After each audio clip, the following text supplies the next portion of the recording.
주신 하나님의 말씀 보도록 하겠습니다. 마태복음 13장 18절에서 23절입니다.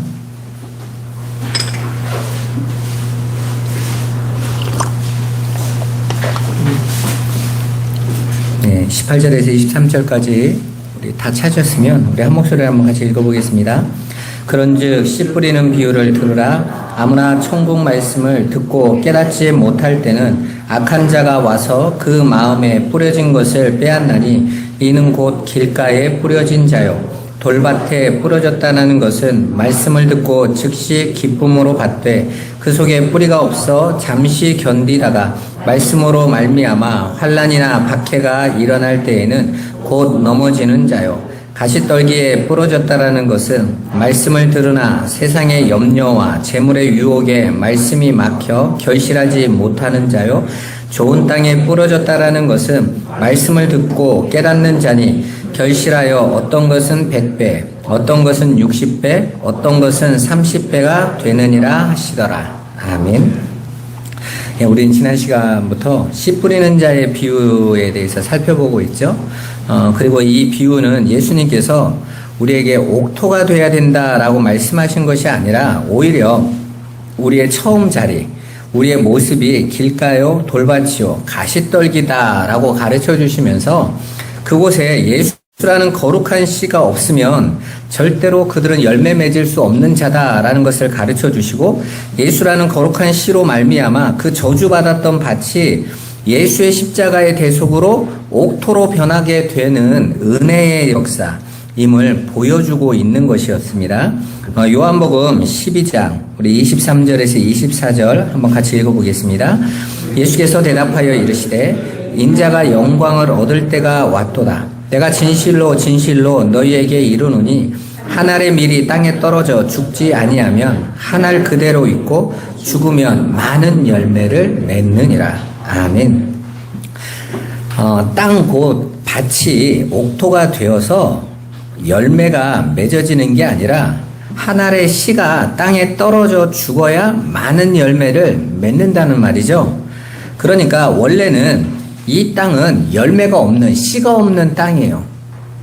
그리고 그 땅은 저주받은 땅입니다. 그 땅을 대신하여 예수라는 거룩한 씨가 하나님의 모든 진노와 그 심판을 받으시는 대속의 죽임을 당하심으로 하나님의 공의가 이루어지게 되고 비로소 열매를 맺을 수 있게 된다라는 말인 것입니다. 따라서 우리 인간 측의 어떤 공로나 노력이나 열심도 우리의 구원에 단 1%도 기여 안 된다라는 말씀인 거예요. 왜 예수님이 이런 말씀을 이렇게 계속해서 하시는 걸까요? 유대인들은 그때까지 열심히 자신들의 율법 지킴과 자신들의 노력, 성전을 열심히 섬김으로 자신의 구원을 이룰 수 있다라고 믿고 있었어요. 그리고 그렇게 열심히 율법을 지키고 있는 것으로 바리새인, 율법, 그리고 또 죄인 이렇게 나누고 있었단 말입니다.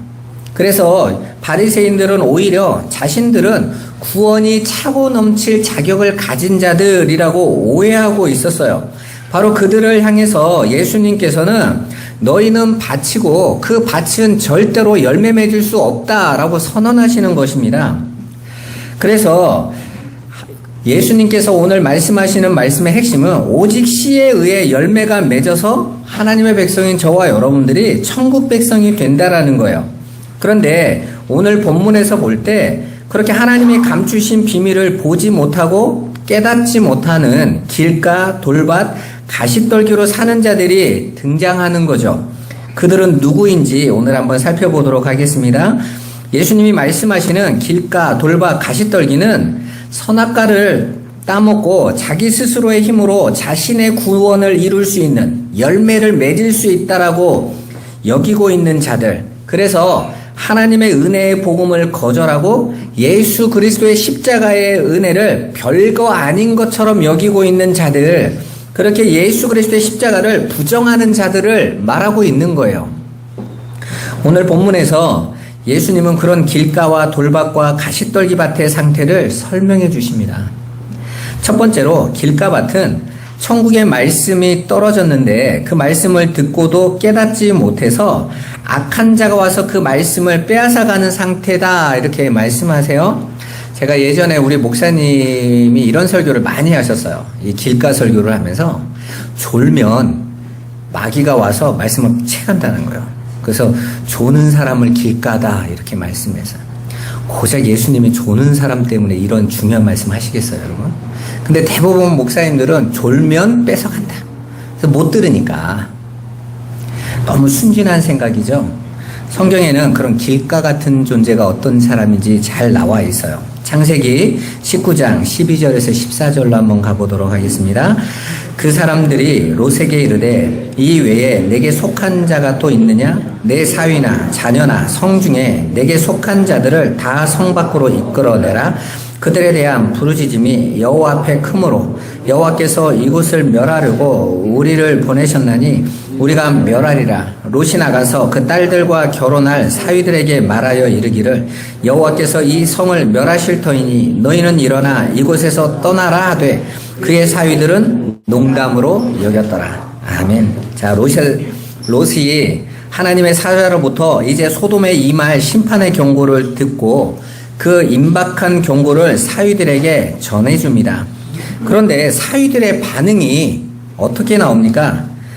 바로 장인의 말을 농담으로 여겨요. 여러분, 오늘날도 장인이 어떤 말을 진지하게 하는데 농담으로 여기는 사람이 있어요? 그런 사람은 정말 베개 하나 찾아볼까 말까 하죠. 지금 그것도 이 장인은 아직 결혼도 하기 전 이제 곧 결혼하기로 한 장인이에요. 딸들을 여전히 그 아버지가 데리고 있단 말입니다. 얼마나 중요한 말을 했겠어요. 근데 그 사위들이 어떻게 여겼다고요? 농담으로 여겼더라. 우리는 여기서 무엇을 발견할 수 있습니까? 지금 이 소돔의 상태가 하나님의 복음에 대한 필요성을 절대 못 느끼고 있다라는 것이죠. 그게 바로 길가밭들이 처한 상황인 거예요. 여러분, 우리가 30년, 40년 전에는 교회를 다닐 때 청년들이나 어른들이요, 굉장히 간절했어요. 왜냐면 배고프고 힘들었던 시절이었거든요. 자신들의 앞날을 자신들이 이끌 수 있지 못할 거라는 걱정을 하고 있어서 자녀들을 제대로 키울 수 있을까라는 근심이 있었습니다. 그래서 정말 지푸라기라도 잡듯이 하나님 앞에 나가서 간절히 기도했어요. 하나님, 나를 살려달라고. 하나님이 주시는 내가 너에게 평안을 주겠다라는 그 약속은 생명수 같은 말씀이었어요. 왜냐하면 내가 처하고 있는 이 상황이 너무 저주받은 상황이고 고통스러운 상황이었기 때문에 빠져나갈 길이 없었던 것입니다. 그래서 건물에 십자가만 세워져도 사람들이 쫓아갔어요. 심지어 저희 어머니 같은 경우는 불교인이었는데 자식인 저에게 교회는 좋은 거 가르쳐주는 곳이지 하고 한 번도 막아본 적이 없으시다니까요. 가라고. 그 당시의 상황이 그러지 않았습니까? 그런데 오늘날은 어떻습니까? 우리가 밖에 나가서 아이들에게 예수를 믿으라고 전하면 그 애들이 어떻게 하죠? 사탕 빨면서 신경도 안 써요. 제가 어렸을 때는 교회에서 연필 한 자루만 줘도 교회를 갈 이유가 생겼어요. 부활절에 계란 하나만 줘도 가고 싶었어요. 그런데 지금은 길거리에서요, 연필이 아니라 문화상품권을 줘도 관심 없습니다. 맛있는 걸 줘도 귀찮아합니다. 왜요? 내가 가지고 있는 이 풍요가 훨씬 많은데? 좋은데요? 소돔이 가진 그 풍요가 얼마나 좋냐면 그 땅이 멸망할 거라는데도 안 나와. 왜? 믿지도 않는 거죠. 마치 오늘날에 이 풍요의 삶에 취해버린 사람들이 예수 그리스도의 십자가의 경고를 전혀 무감각하게 농담으로 여기고 있는 것 같지 않습니까? 아니, 이 과학시대가 어떤 시대인데 아직도 이런 말을 해 하고 예수의 말을 농담으로 여기죠. 그런데 한번 생각해 봐보세요. 투르키에 일어난 지진같이 밤새 자는 동안에 일어나는 그 개인에게 닥치는 그 환란의 순간은 어떻게 피할 거냔 말입니다. 동일본 대지진 같은 그런 사건이 오늘 나에게 닥칠 때는 어떻게 피할 거냐는 거예요, 여러분. 여러분, 우리나라에서 한 해에 교통사고로 크게 사망하는 사람들이 얼마나 많은지 모릅니다. 그런데 그런 일이 나에게는 안 올 거라고. 전혀 나의 영원한 생에 대해서는 관심도 없고 농담으로 여기면서 살아가고 있어요. 바로 롯의 사위들 같이 살아가는 사람들, 길가인 것입니다. 그 하나님의 것, 영원한 것에는요, 관심이 없는 거예요. 또 이런 존재들도 길가와 같은 존재들이에요.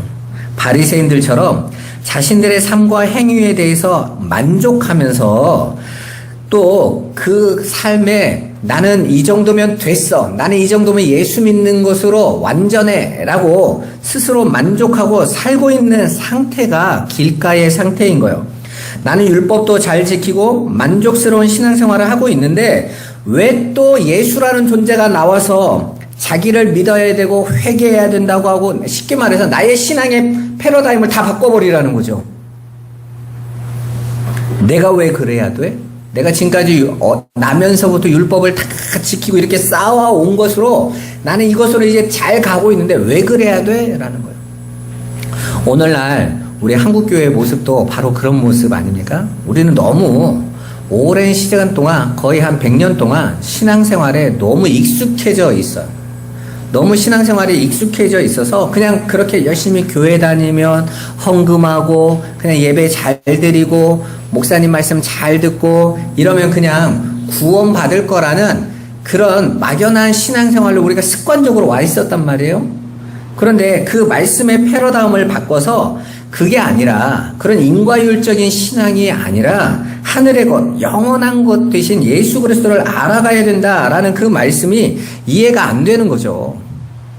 그리고 그리로 내가 왜 가야 되는지 관심 없어 합니다. 그래서 많은 분들이 난 그냥 내가 하던 대로 살 거야. 그럼 많은 분들한테 교회 다니면서 여러분 조금만 더 진지해 봐 보세요. 그 예수 그리스도께서 우리에게 주신 그 말씀이 무엇인지를 정말 알아야 됩니다 라고 말할 때 짜증내는 분들을 너무 많이 만났어요. 난 목사님 말씀 잘 듣고 교회 잘 다니고 있는데 왜 자꾸 다른 말을 하냐는 것이죠. 난 그냥 이게 좋다라는 거예요. 그러니까 대체 그 예수가 뭡니까? 적어도 우리가 믿는 예수를 알아야 될 거 아닙니까? 그 그리스도로 말미암아 우리에게 주시는 그 하늘의 것이 뭔지는 깨달아야 될 거 아닙니까? 그랬더니 됐다는 거죠. 왜? 나 지금 교회 잘 다니고 있고 그렇게 잘 다니는 신앙생활 하면서 내 삶도 안정적이고 잘 되는 것 같으니까 난 잘하고 있는 거야 라고 살고 있는 거예요. 그들이 누구라고요? 길가라고요. 하나님의 말씀을 받아도 그냥 내가 있는 그 상태에 취해 있어요. 마귀가 어떡합니까? 뺏어가 버리죠. 그래, 뭘 들어 더 이상. 뭘 진리 안으로 더 들어가려고 해. 이건 정말 심각한 문제인 거예요. 둘째로 돌밭은 말씀을 기쁨으로 받지만 환난과 박해가 일어날 때 금방 넘어지는 자들의 상태를 돌밭 이렇게 말을 하고 있습니다. 그 모습을 출애굽기에서 이렇게 나오죠. 출애굽기 14장 10절에서 12절입니다. 같이 한번 읽어보죠. 바로가 가까이 올 때에 이스라엘 자손이 눈을 들어 본즉 애굽 사람들이 자기들 뒤에 이른지라 이스라엘 자손이 심히 두려워하여 여호와께 부르짖고 그들이 또 모세에게 이르되 애굽에 매장지가 없어서 당신이 우리를 이끌어내어 이 광야에서 죽게 하느냐? 어찌하여 당신이 우리를 애굽에서 이끌어내어 우리에게 이같이 하느냐? 우리가 애굽에서 당신에게 이른 말이 이것이 아니냐? 이르기를 우리를 내버려 두라. 우리가 애굽 사람을 섬길 것이라 하지 아니하더냐? 애굽 사람을 섬기는 것이 광야에서 죽는 것보다 낫겠노라. 아멘. 자, 400년 동안 이스라엘이 애굽의 종살이를 하고 있었어요. 하나님은 크신 능력으로 그들을 애굽에서 건져내십니다. 그들의 애굽을 나올 때 즐거이 찬송하면서 나왔어요. 이스라엘 백성들이 이제 애굽 군대라는 그 찬송하고 나오고 있는데 이제 앞에 홍해가 가로막고 어디로 가야 될까라고 주저하고 있는 사이에 뒤에서 애굽 군대가 추격해 오는 것을 알게 되었어요. 이제 그들 앞에 당장 죽음의 길이 열린 것처럼 보였죠. 환난과 박해가 닥치자 그들은 금방 모세를 원망하고 불평하면서 다시 애굽의 종으로 돌아가는 게 낫겠다라고 외치기 시작합니다. 금방 하나님을 향해 사랑한다던 그 마음이 변심해버려요. 왜 그럴까요? 여전히 하나님보다는 세상의 현실이 더 중요하다는 것이죠. 여러분은 어떻습니까? 우리도 처음에 예수를 믿었을 때 좋았잖아요. 그런데 그 예수를 믿는데 문제가 왔어. 예수를 믿으면 문제가 없어야 될 것 같은데 문제가 터지면요 우리는 금방 내가 예수를 괜히 믿었나? 이렇게 돌아갈 때가 참 많단 말입니다. 우리나라에 이런 이야기가 있죠. 시골에서 예수 안 믿는 분들한테 복음을 전하면 꼭 하는 말이 있어요. 종교 바꾸면 어떤 일이 나오죠? 문제 터진다 이러죠. 두려운 거예요. 그러다가 그런 문제나 박해가 오면요, 다시 옛날 자리로 돌아가 버리는 것입니다. 그 말은 뭔 말이냐면, 그들은 여전히 하나님보다는 그 진리의 말씀을 받고 좋았지만 그들의 구원의 현상, 그 영원한 하나님 나라의 약속보다는 당장 눈앞에 보이는 세상의 현실을 더 중요하게 여기고 있는 사람들이라는 거예요. 세 번째로, 가시떨기는 세상의 염려와 재물의 유혹을 못 이기고 열매를 못 맺는 죄인들의 상태를 말합니다. 한마디로 하나님을 믿기는 하지만 하나님의 목적이 아니라 하나님으로부터 무언가 얻어내기 위하여 하나님을 믿고 있는 그런 자들의 상태를 말하고 있는 것입니다. 유대인들은 자녀들에게 한 손에는 성경을, 다른 한 손에는 경제를 가르쳐라, 잡게 해라, 이렇게 가르친다고 합니다. 그러니까 이스라엘은 하나님을 섬긴다고 하였지만 사실은 하나님과 세상의 재물을 같이 섬기고 있었던 사람들이에요. 그래서 예수님이 말씀하시죠. 하나님과 재물을 동시에 섬길 수 없다라는 말은 누구를 두고 정확하게 한 말이에요? 이스라엘 사람들을 두고 정확하게 한 말입니다. 그들이 바벨론 포로에서 돌아올 때에도 그들이 와서 하나님의 성전을 지어놓고 신당에 가서는 바알을 숭배했다고 나와져 있어요. 그러니까 내가 하나님을 향해서 그 하나님의 약속과 언약 안에서 하늘의 백성 되는 것도 좋지만 당장 눈앞에 보이고 있는 이 세상의 재물과 세상의 힘도 얻고 싶은 거예요. 그런데 하나님께서 그걸 안 주시는 것 같으니 세상의 신을 쫓아가고자 하는 것이죠. 오늘날도 많은 분들이 신앙생활을 이렇게 이중적으로 둘 다를 포기하지 못하는 자리로 가고 있습니다. 제가 90년대에 신학교를 다닐 때 목회와 신학지에서 교회를 다니는 분들 중에서 60%가 점집을 간다라는 말이 있었어요. 앙케이트 조사에서. 그래서 제가 아는 어떤 자매님은 시집을 가는데, 이분이 이제 믿음이 좋은 자매인데 장로님 가정에 시집을 가는데 시어머니는 권사님이고 자기 남편도 믿음이 좋아서 이렇게 택해서 결혼을 하는데 조용히 시어머니가 생년월일을 물어보더라는 거예요. 그래서 어머니 왜요? 근데 이제 이 며느리는 눈치가 빠삭하니까 생년월일을 물어봐서 느낌이 오잖아요. 어머니 결혼식장에서 생년월일을 묻는 것도 아니고 왜 제 생년월일을 물으세요? 그냥 내가 뭘 좀 알아보려고. 근데 이제 남편하고 같이 이제 결혼할 남친하고 같이 이렇게 얘기하는데 남자친구가 눈치 없게 왜 사주팔자보게? 그랬더니 어머니가 뜨끔하면서 아니 좋은 게 좋은 거야. 이렇게. 엄마 하나님 자녀잖아. 우리가 하늘의 백성이지. 아니 그래도 세상에서 이게 다 대비하면 좋아 하는 거죠. 근데 그런 분들이 어디에 그분 가정 하나뿐이겠어요? 60%가 그렇게 있더라는 거 아닙니까? 심지어는 어떤 교회 성가대는요, 성가대 권사님이 와가지고 막 흥분해가지고 내가 구원받았더라면서, 그래서 아니 뭘로 구원을 확신해서 그래, 내가 몰래 무당집을 갔는데 무당이 예수 믿는 게 왜 왔냐고 그랬더니 너무 좋아가지고, 그랬더니 그 예배 끝나고 성도들이 다 갔대잖아요. 나도 예수 믿는지 맞추는지 보려고.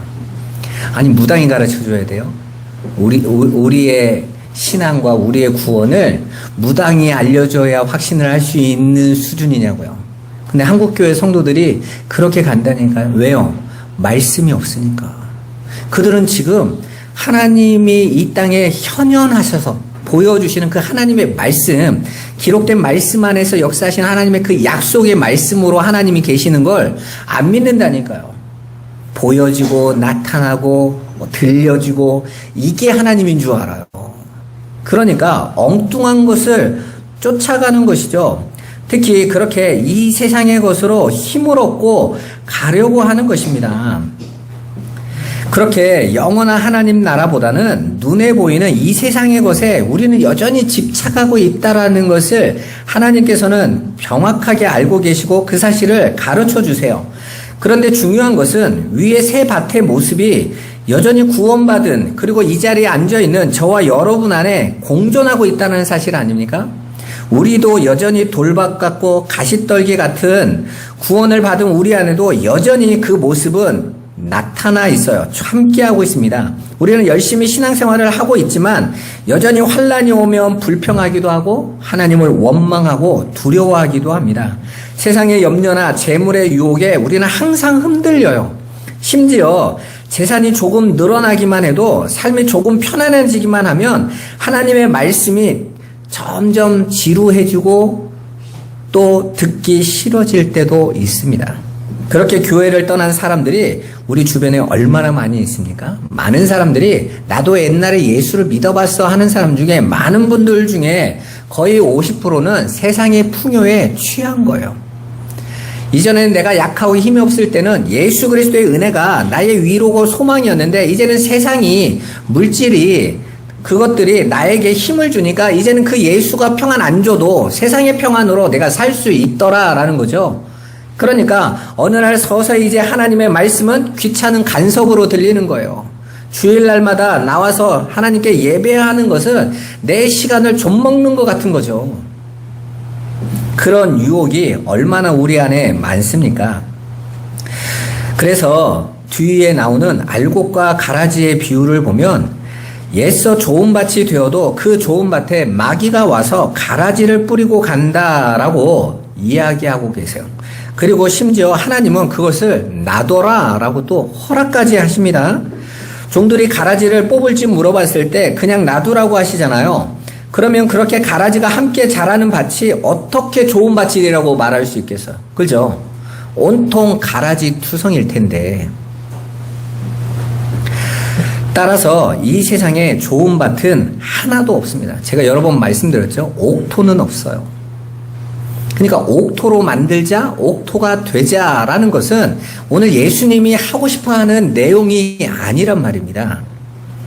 예수를 믿는 사람도 완전한 좋은 밭일 수는 없다라는 거예요. 그런데 왜 하나님은 우리 성도를 옥토밭이라고 말씀하시고 여전히 길가와 돌밭, 가시떨기 밭의 모습으로 그냥 놔두시고 지켜보시냐는 겁니다. 분명히 예수님 우리에게 옥토로 가셨어요. 구원받은 성도는 모두가 옥토라는 이름을 가지고 있습니다. 여러분은 반드시 30으로, 60으로, 100으로 열매로 완성되어질 거예요. 그런데 사실은 우리가 우리 자신을 볼 때는 내 안에는 여전히 길가와 또 돌밭과 가시떨기가 가득 찬 밭의 상태인 거예요. 그리고 심지어는 하나님께서 우리를 그 밭으로 만드시고도 그 가라지들이 그대로 있도록 놔두셔 버리세요. 왜 그럴까요? 여기에서 여러분들이 한 가지 알아야 될 내용이 있어요. 부지런히 내 돌밭에 가시떨기가 나오지 않도록 만들라는 게 아니에요. 예수님께서 십자가의 지심으로 내 안에 돌밭을 치워버리신 게 아닙니다. 가시떨기를 싹 없애버리신 게 아니에요. 이제는 옥토로 만들었으니까 너는 이제 열매만 맺는 밭으로 만들어야 돼. 이야기를 하시는 게 아니란 말입니다. 가라지가 떨어져도 두고 보시더라는 거예요. 그 이유는 뭐죠, 여러분? 그건 하나님께서 바친 여러분에게 뭔가를 기대하지 않으신다는 거예요. 그 사실을 명심하셔요. 여러분, 밭에는 원래 생명이 없어요. 하나님이 찾으시는 생명은 밭이 스스로 만들어낸 열매를 요구하는 게 아닙니다. 하나님이 심어서 만들어내는 열매를 찾으세요. 여러분, 우리가 밭에 여러분들이 가서 그 벼를 심으면 벼가 나고 여러분들이 배추를 심으면 배추가 나죠. 근데 여러분이 심지도 않은 것들이 나오면 여러분들이 그것들 다 뭐라고 말합니까? 잡초라고 하죠. 그죠? 주인이 심지 않은 것들은 다 잡초들이에요. 주인은 그 밭에서 내가 원하는 열매를 맺을 걸 심어서 거둔단 말이에요. 그건 여러분도 똑같이 농사를 짓는 원리 아닙니까? 마찬가지로 하나님께서 이 세상 속에서 하나님의 거룩한 씨 예수를 심어서 그 안에서 맺어내는 열매는 아버지께서 원하시는 열매인 거예요. 우리 인간 편에서, 세상 편에서, 밭의 입장에서 만들어내는 풍성한 열매가 아닌 겁니다.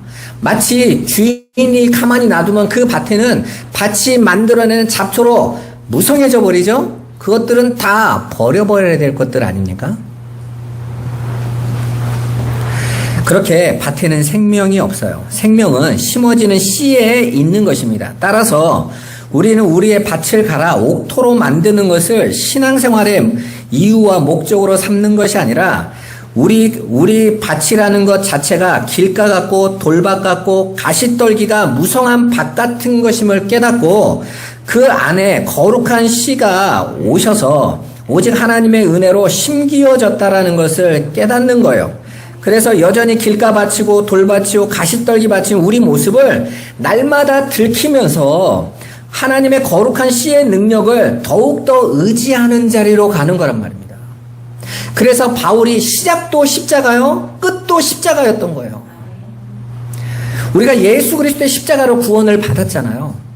그러면 마지막에 주 앞에 갈 때, 우리가 주 앞에 갈 때는 뭘 내놔야 됩니까? 십자가를 내놓는 겁니다. 바울은 예수 그리스도를 만나고 그 십자가의 예수가 그리스도이심을 깨닫고 나서 다소에서 14년 동안 구약의 모든 내용을 그 십자가의 사건을 이야기하는 걸 알았어요.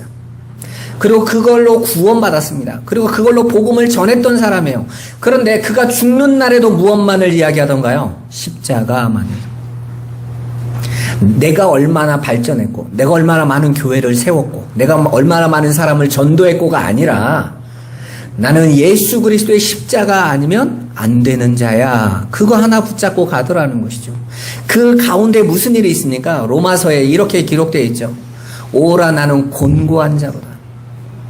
내 속사람은 하나님의 법을 즐거워하는데 내 겉에 있는 사람이 이 죄의 법이 나를 죄 아래로 사로잡아가는 것을 보노라.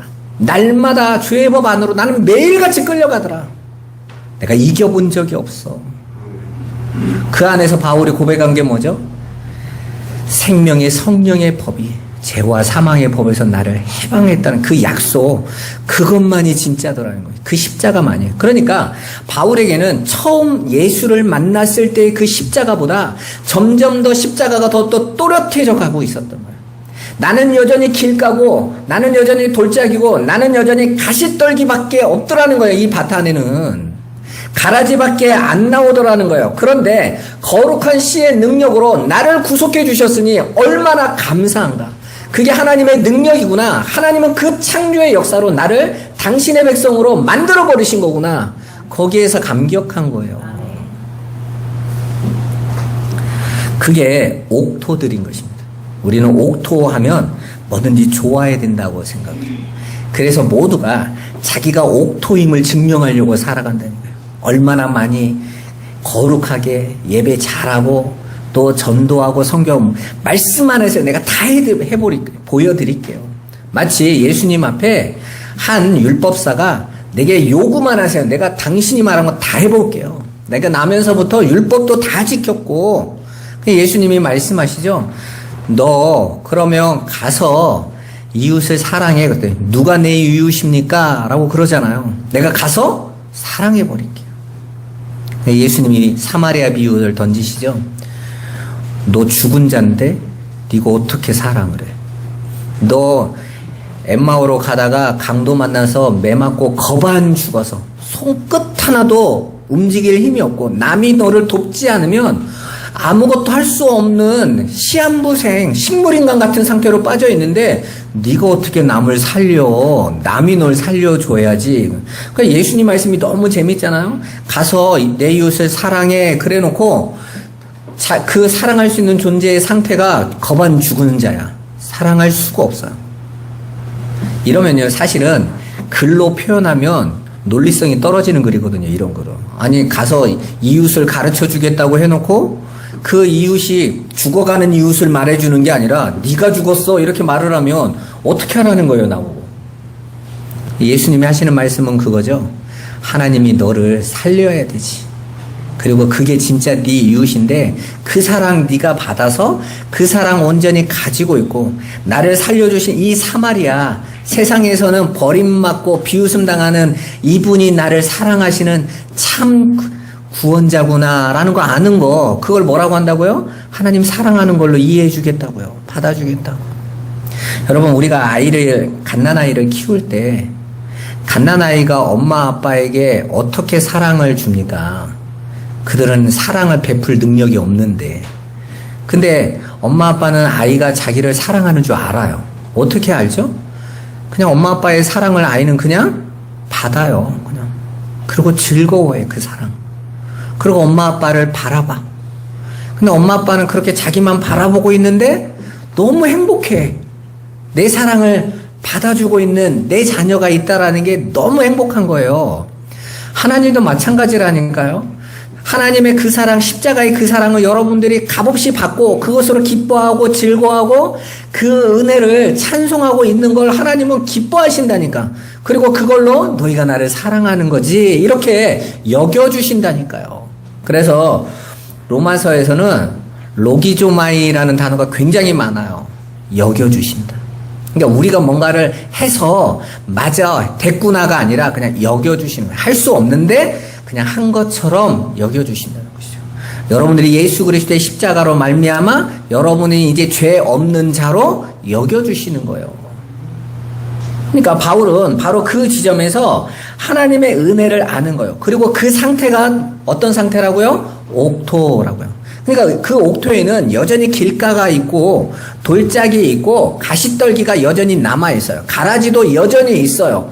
그런데 중요한 건 그 안에 심겨진 씨가 그 가라지에 흔들리지 않아요. 돌밭에 거치지 않아요. 가시떨기에 막히지 않아요. 그게 그리스도의 십자가의 능력인 것입니다. 그래서 저와 여러분들을 하늘의 열매로 60배로, 30배로, 100배로 맺어버리시는 거예요. 우리가 보통 30배, 60배, 100배 하니까 어떤 사람은 30만큼, 어떤 만큼 60만큼 어떤 공로를 이루었다고 하는데 이거 그런 뜻 아니에요, 여러분. 하나님의 뜻 안에서 맺어지는 것을 이야기하는 거예요. 그러니까 몇천 명 교회를 하고 몇만 명 교회하고 이런 이야기 아니란 말입니다. 30배, 60배, 100배는 그냥 하나님의 이루시는 목적대로 저와 여러분들이 세워지는 모습을 말하는 거예요. 그러니까 천국에는 면류관이 차등이 없어요. 다 예수 그리스도의 십자가의 은혜로만 받는 생명의 면류관, 영광의 면류관만 있는 것입니다, 여러분. 그렇게 예수의 은혜로 완성되는 것, 그들이 옥토인 거예요. 그렇지만 이 땅에서는 옥토 같은 그 성도들이 때로는 길가 같고 돌밭 같고 가시떨기에 넘어지기도 하고 쓰러지기도 하고 두려움에 떨기도 합니다. 근데 하나님은 그거 바라보지 않으신다니까요. 씨만 보신단 말이에요. 씨만. 씨로 사는 거니까. 그래서 하나님은 구원받은 우리들의 노력과 열심을 요구하지 않으시는 거예요. 또한 우리를 공격하는 가라지들을 미리 우리 옆에서 뽑아내지 않으신다라고 말씀하고 계세요. 마태복음 13장 28절 29절 같이 한번 읽어보겠습니다. 주인이 이르되 원수가 이렇게 하였구나. 종들이 말하되 그러면 우리가 가서 이것을 뽑기를 원하시나이까? 주인이 이르되 가만두라. 가라지를 뽑다가 곡식까지 뽑을까 염려하노라. 아멘. 때로는 우리는 우리 인생에서 정말 우리를 방해하고 신앙을 막는 사람들이 있으면 하나님 좀 치워주셨으면 좋겠어요. 그런 현실을 좀 해결해 주셨으면 좋겠습니다. 이렇게 우리는 생각하지 않습니까? 지금 주인의 종들도 똑같은 얘기를 하죠. 가라지를 뽑을까요? 근데 주인이 뭐라고 해요? 놔둬라. 놔두라는 건 여기서 가만두라라는 이 단어는 뽑지 말라는 뜻이거든요. 그러면 뽑지 말라라는 거 안에는 뭐가 들어가 있어요? 가라지에 대한 용납이 들어가 있어요. 허용이 들어가 있어요. 용서가 들어가 있어요. 그러니까 가라지가 가라지의 일을 할 수 있도록 허용하시고 용납하시고 허락하신 분이 누구시라는 거예요? 하나님이시라는 것이죠. 우리가 욥기를 보면 너무나 잘 나와 있죠. 욥에게 시험을 하는 마귀를 허락하신 분이 누구세요? 시험을 허락하신 분이 하나님이세요. 욥의 가족을 죽이고 또 재산을 탕진시키고 욥의 몸에 질병을 놓고 고통스럽게 하고 친구들로 하여금 욥의 행사를 잘못했다고 꾸짖도록 하는 모든 것을 누가 작업하고 있는 거예요? 마귀가 작업하고 있는 거예요. 그런데 그걸 누가 허용했다고요? 하나님께서. 욥이 이해를 못해서 하나님 내가 대체 뭘 잘못해서 나에게 이런 문제를 주십니까? 했는데 하나님은 전혀 엉뚱한 얘기를 하세요. 너 내가 해와 달과 별들을 하늘에 달 때 너 뭐 하고 있었어? 아니 지금 내가 뭘 잘못해서 나에게 이런 벌을 주는 거예요? 라고 묻는데 하나님은 그거에는 답을 하지 않고 네가 뭘 잘못했기 때문에 내 마음이야 이것도 아니고 내가 창조의 일을 할 때 네가 뭐 하고 있었니? 너 본 적 있어? 못 봤죠. 하나님이 그 일을 이루시는 걸 내가 어떻게 알겠습니까? 그래, 내가 너를 하늘의 백성으로 만드는데 하는 일을 네가 어떻게 하라고. 내가 이 일로 너를 내 백성 만들겠다는데. 너는 지금 가라지 때문에 힘든 것 같고 가시떨기처럼 때문에 너는 두렵고 염려하고 어렵다라고 생각하지만 그것들 내가 다 허락한 것들이야 라는 거잖아요. 뭐 하라고? 너로 나아하라고. 예수의 은혜만, 십자가만 깨달으라고 오히려 네가 어떤 존재인지 깨닫도록 너에게 남겨둔 거라는 거예요. 한마디로 여러분들을 붙잡고 있는 여러분이 불가능하고 나는 이것 때문에 안 돼. 나는 이런 존재밖에 안 돼. 나는 구원받을 수 있을까? 라는 그것조차도 하나님이 허락해 놓으신 거예요. 왜 그런 문제에 걸려 있냔 말입니다. 그건 하나님이 하시는 건데. 내가 나를 볼 때, 내가 평가를 할 때 나이가 부족하다고 느끼는 거 있으세요? 예수님이 그것도 해결할 능력이 안 되시겠어요? 마찬가지로 여러분 안에 들어차 있는 돌들과 가시떨기와 같은 가라지 또한 우리의 불가능함과 티끌됨을 깨닫게 하기 위하여 하나님의 능력과 은혜를 배우는 데 반드시 필요한 소품으로 하나님께서 여러분 안에 허락해 놓으신 거예요. 용납해 놓으신 거예요. 가만둬라 그러신 거예요. 여러분 지금 여러분의 안 되는 거 빨리 해결해 버렸으면 좋겠죠. 나는 왜 이거밖에 안 될까? 이거 치워버렸으면 좋겠죠. 근데 여러분 꼭 아셔야 돼요. 감기를 내가 낫겠다고 맘먹는다고 감기가 나가는 게 아니에요. 감기는 내가 생각지도 않는데 내 안에 들어오고 지가 나가고 싶을 때 나가요. 그 감기를 연구한 의사들이 뭐라고 말하냐면 감기는 예방한다고 안 들어오는 것도 아니고 그리고 철저히 한다고 금방 나가는 것도 아니에요. 들어오면 지가 있을 만큼 있다가 나간대요. 참 신기하거든요, 여러분. 보통 그 기간이 7일이잖아요. 그래서 감기를 그냥 온몸으로 버티면 7일 걸리고 약 먹으면 일주일 걸린대잖아요. 그러니까 다 그게 그거예요. 그러니까 의사들이 똑같이. 그러니까 우리 여기 최명순 이비인후과인가? 그분은 정직하게 말하더라고요. 감기약은 없고 감기를 잘 버틸 수 있는 건강 증진제라는 거예요. 그래서 저번에 한 번씩 비타민C도 넣어요, 거기다가. 이 양반은 의사가. 근데 그분은 소신이 분명히 있는 거죠. 감기약은 없다. 그냥 목이 부어있으니 부은 거 좀 내려주는 거. 콧물이 너무 많이 나니 콧물이 좀 멈추는 거. 이런 약을 주는 거지 감기를 해결하는 약은 없는 거예요. 이번에 코로나도 마찬가지 아닙니까? 코로나를 해결할 약은 없는 거예요. 거기에서 내 몸을 지켜줄 약을 주는 거지. 그래서 그걸로 견뎌서 이겨나가는 거거든요. 하나님께서 저와 여러분들에게 던져놓으신 그 돌들, 가시떨기는 여러분이 치울 수 있는 종류의 것이 아니에요. 그런데 교회가 지금까지 마치 그런 것들을 치움이 성화라고 여겼잖아요. 하나님이 놔두신 건데 뭐 하라고?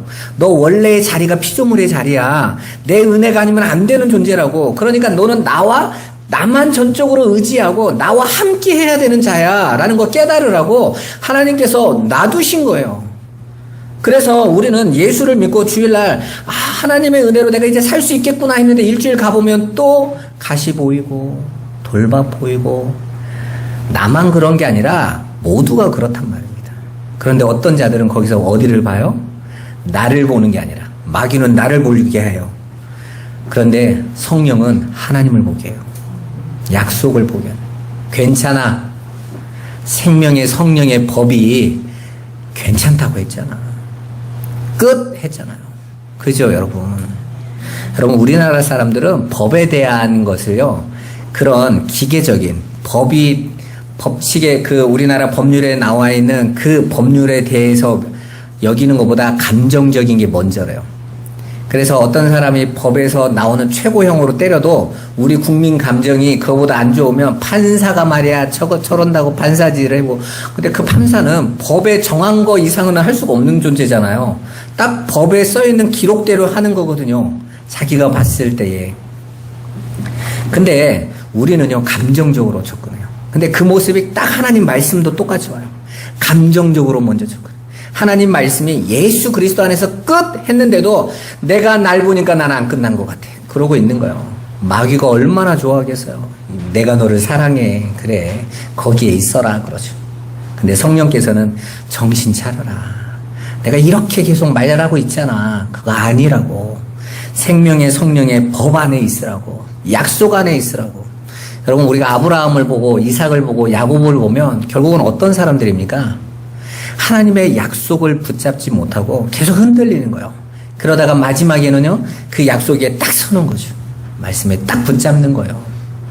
성도의 완성은 바로 그 지점에 있는 것입니다. 그러니까 여러분 안에 보이는 그런 가라지들에 너무 괴로워하지 마시고, 그것 때문에 너무 갈등하지 마시고, 너무 거기에 잡히는 것도 정말 문제라니까요. 오직 예수의 은혜만 바라보세요. 헛된 데 힘을 쓰지 마시고 그리스도만 바라보시고 위의 것만 쫓아가시기 바랍니다. 우리 안에 거룩한 씨로 오신 예수만 의지하시기를 주님의 이름으로 축원합니다. 기도하겠습니다. 살아계신 하나님 감사합니다. 길가요 돌밭이요 가시떨기였던 우리 안에 예수의 거룩한 씨를 심으셔서 우리를 옥토라 하시고 우리를 거룩한 하나님의 백성 삼으신 주의 은혜를 오늘도 확인합니다. 성령으로 우리 안에 역사하여 주옵소서. 주께서 우리 성도들이 진리의 말씀으로 더욱더 세워져 가도록 인도하여 주옵소서. 예수 그리스도의 이름으로 기도드리옵나이다. 아멘.